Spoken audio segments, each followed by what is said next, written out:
राजकारणात दर मिनिटाला काहीतरी नवं घडतंय. बातमी कुणीही दे, पण खरी अपडेट मिळते फक्त राजकीय लाईव्हवर.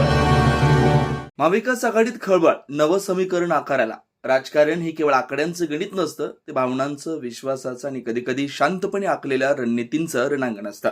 महाराष्ट्राच्या राजकीय क्षितिजावर सध्या असाच एक नाट्यमय अध्याय उलगडताना दिसतोय.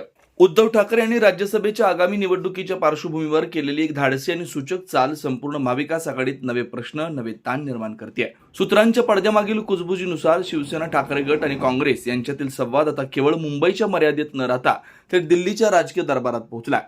विशेष म्हणजे या चर्चांमध्ये राष्ट्रवादी काँग्रेस, शरद पवार गट यांना वगळण्यात आल्याची माहिती समोर आल्यानं राजकीय वर्तुळात आश्चर्य आणि अस्वस्थतेची लाट पसरली आहे. दिल्लीच्या दरबारात शांतपणे रंगलेली रणनीती. दिल्लीच्या सत्ता केंद्रात शब्द कमी आणि संकेत जास्त बोलले जातात. अशा संकेताच्या सावलीत उद्धव ठाकरे यांनी काँग्रेसच्या वरिष्ठ नेतृत्वाशी राज्यसभेच्या जागा वाटपाबाबत थेट चर्चा सुरू केली असल्याचं समजतं.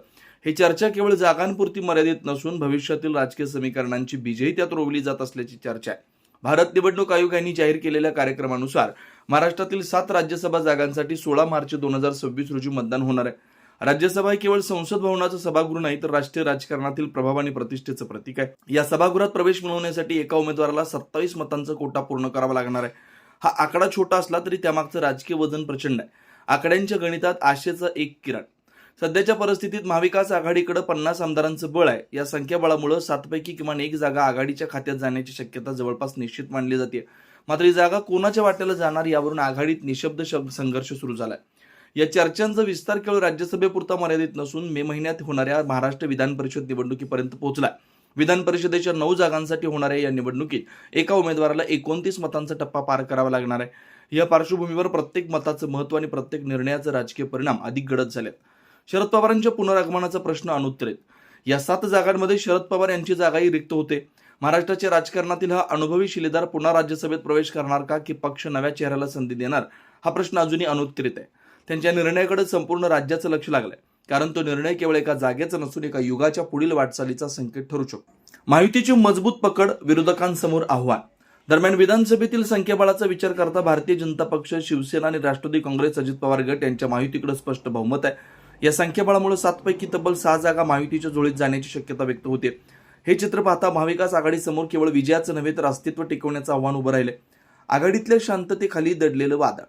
राजकारणाच्या या शांत दिसणाऱ्या पाण्याखाली एक वादळ उसळण्याची चिन्ह स्पष्ट दिसत आहेत. उद्धव ठाकरे आणि काँग्रेस यांच्यात सुरू असलेल्या थेट चर्चांमुळे आघाडीतल्या विश्वासाच्या धाग्यांवर ताण निर्माण झाला. धागे तुटतील की अधिक मजबूत होतील हे येणारा काळच ठरवेल. राज्यसभा आणि विधान परिषद निवडणुकांच्या या पार्श्वभूमीवर महाराष्ट्राच्या राजकारणात नवं समीकरण जन्म घेण्याच्या उंबरठ्यावर आहे. पुढील काही दिवसात होणारे निर्णय केवळ जागांचं वाटप ठरवणार नाहीत, तर भविष्यातील सत्ता समीकरणांचं भविष्य निश्चित करणार आहेत. राजकीय पटावर चाललेली ही शांत पण निर्णायक चाल आता महाराष्ट्राच्या इतिहासात नवा अध्याय लिहिणार का, याकडे संपूर्ण राज्याचं लक्ष लागलंय. राजकीय घडामोडींचा सर्वात वेगवान अपडेट फक्त इथेच राजकीय लाईव्हवर. आमच्या YouTube चॅनलला लाईक, शेअर, सबस्क्राईब करा आणि रहा राजकारणाच्या रणभूमीवरील थेट नजरेत.